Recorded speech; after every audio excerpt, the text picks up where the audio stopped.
ನಮಸ್ಕಾರ. ಸಾವಿರಾರು ವರ್ಷ ಹಳೆಯ ದೇವಸ್ಥಾನದ ಹಿಂದಿರೋ ಕಥೆ ಕೇಳೋಣವಾ? ಒಂದು ಚಿಕ್ಕ, ನಂಬೋಕೆ ಆಗದ ಘಟನೆ ಒಂದು ಇಡೀ ಪವಿತ್ರ ಸ್ಥಳದ ನಿರ್ಮಾಣಕ್ಕೆ ಕಾರಣವಾಯ್ತು ಎಂದ್ರೆ ನಂಬ್ತೀರಾ? ನಿಜಕ್ಕೂ ಇದು ತುಂಬಾನೇ ಕುತೂಹಲಕಾರಿ. ಬನ್ನಿ ಈ ಕಥೆಯೊಳಗೆ ಇಳಿದು ನೋಡೋಣ. ಯೋಚನೆ ಮಾಡಿ, ಒಂದು ಮೊಲ ಬೇಟೆ ನಾಯಿಯನ್ನೇ ಬೆನ್ನಟ್ಕೊಂಡೋಡಿದ್ರೆ ಹೇಗಿರುತ್ತೆ? ಅಸಂಬದ್ಧ ಅನ್ಸತ್ತೆ ಅಲ್ವಾ? ಪ್ರಕೃತಿಯ ನಿಯಮವೇ ತಲೆ ಕೆಳಗಾದ ಹಾಗೆ. ಆದರೆ ಇಂತಹ ಒಂದು ವಿಚಿತ್ರ ದೃಶ್ಯವೇ ಈ ಅದ್ಭುತ ದೇವಾಲಯದ ಅಸ್ತಿತ್ವಕ್ಕೆ ಕಾರಣವಾಯಿತು. ಹೇಗೆ ಅಂತ ನೋಡೋಣ ಬನ್ನಿ. ಸರಿ, ಹಾಗಾದ್ರೆ ಆ ಅಚ್ಚರಿಯ ಘಟನೆ ನಡೆದಿದ್ದು ಹೇಗೆ? ಎಲ್ಲ ಶುರುವಾಗಿದ್ದು ಒಬ್ಬ ರಾಜನಿಂದ.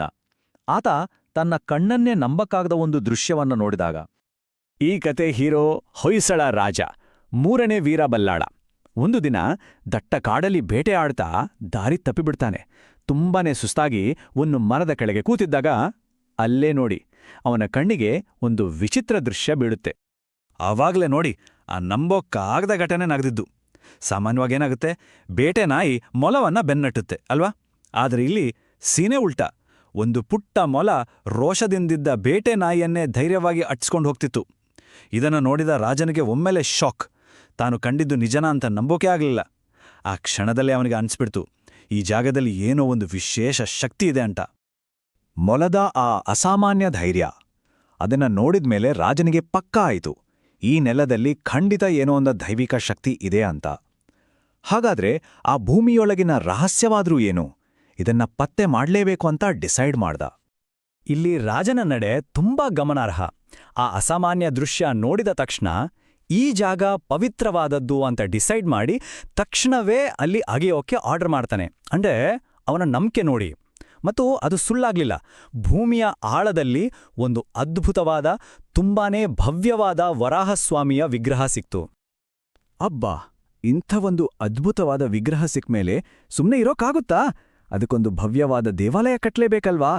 ಹಾಗೇ ನೋಡಿ, ಹೇಮಾವತಿ ನದಿಯ ದಂಡೆಯಲ್ಲಿ ಒಂದು ಸುಂದರವಾದ ದೇವಾಲಯ ನಿರ್ಮಾಣವಾಯಿತು.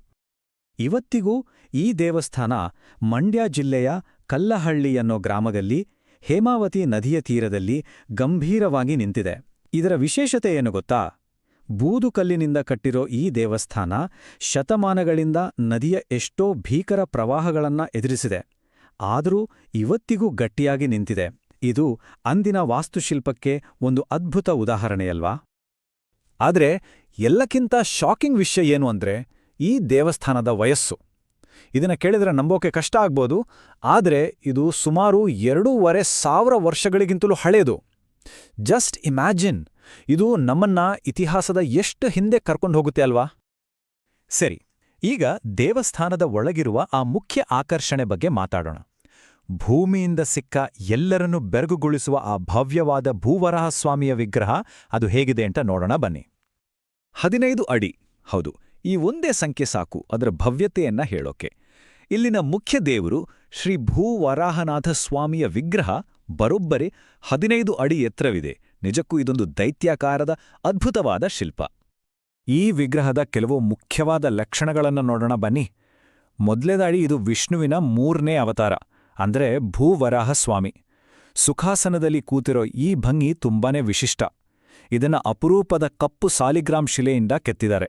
ಅಷ್ಟೇ ಅಲ್ಲ, ಸ್ವಾಮಿಯ ತೊಡೆ ಮೇಲೆ ಸುಮಾರು 3.5 ಅಡಿ ಎತ್ತರದ ಭೂದೇವಿಯ ಸುಂದರವಾದ ವಿಗ್ರಹ ಕೂಡ ಇದೆ. ಶಿಲ್ಪಿಯ ಕರಕುಶಲತೆ ಎಂಥ ಅದ್ಭುತವಾಗಿದೆ ಅಂತ ನೋಡಿ. ಮೇಲಿನ ಕೈಗಳಲ್ಲಿ ಶಂಖ ಮತ್ತು ಚಕ್ರ, ಎಡಕೈಯಿಂದ ಭೂದೇವಿಯನ್ನ ತುಂಬಾನೇ ಪ್ರೀತಿಯಿಂದ ಅಪ್ಕೊಂಡಿರೋ ಹಾಗಿದೆ. ಕೆಳಗಿನ ಬಲಕೈ ಭಕ್ತರಿಗೆ ಅಭಯ ಕೊಡುತ್ತಿದೆ. ಅಷ್ಟೇ ಅಲ್ಲ, ಇಡೀ ವಿಗ್ರಹದ ಹಿಂಭಾಗದಲ್ಲೇ ಒಂದು ಸುದರ್ಶನ ಚಕ್ರವನ್ನ ಕೆತ್ತಿದ್ದಾರೆ.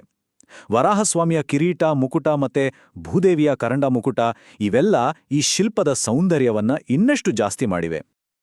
ಹಾಗಾದ್ರೆ ಇಷ್ಟೆಲ್ಲ ಇತಿಹಾಸ, ಇಷ್ಟೆಲ್ಲ ವೈಶಿಷ್ಟ್ಯಗಳಿರೋ ಈ ಜಾಗಕ್ಕೆ ಇವತ್ತಿಗೂ ಅಷ್ಟೊಂದು ಮಹತ್ವ ಯಾಕೆ?